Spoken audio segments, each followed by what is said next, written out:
ఈరోజు ఈ నగర పంచాయతీలో కొన్ని ప్రారంభోత్సవాలు చేయడం జరిగింది. జేసీబీ ఒకటి, సెప్టిక్ ట్యాంక్ క్లీనర్ ఒకటి, ఫాగింగ్ మిషన్, అదేవిధంగా సచివాలయం కూడా ప్రారంభం చేయడం జరిగింది. అదేవిధంగా ఇక్కడ నగర పంచాయతీ పరిధిలో పనిచేస్తున్న 115 మంది పారిశుద్ధ్య కార్మికులకు మరి 20 మంది సిబ్బందికి మొత్తం 135 మందికి నగర పంచాయతీ సాధారణ నిధుల నుండి 6,27,000 రూపాయల ఖర్చుతో ప్రతి ఒక్కరికి 4 జతల యూనిఫామ్ ఇవ్వడం జరిగింది.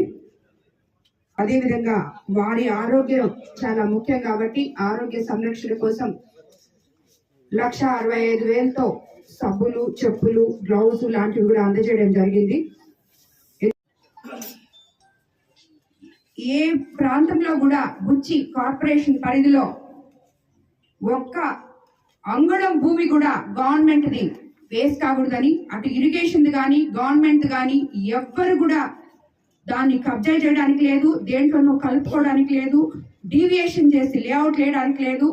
దీనికి నేను స్ట్రిక్ట్ గా మరోసారి పత్రికాముఖంగా కమిషనర్ గారికి చెప్తున్నాను, అదేవిధంగా ఎంఆర్ఓ గారికి ప్లస్ ఇరిగేషన్ అధికారులకు కూడా చెప్తున్నాను, తగు జాగ్రత్తలు తగు చర్యలు తీసుకోవాలని చెప్పి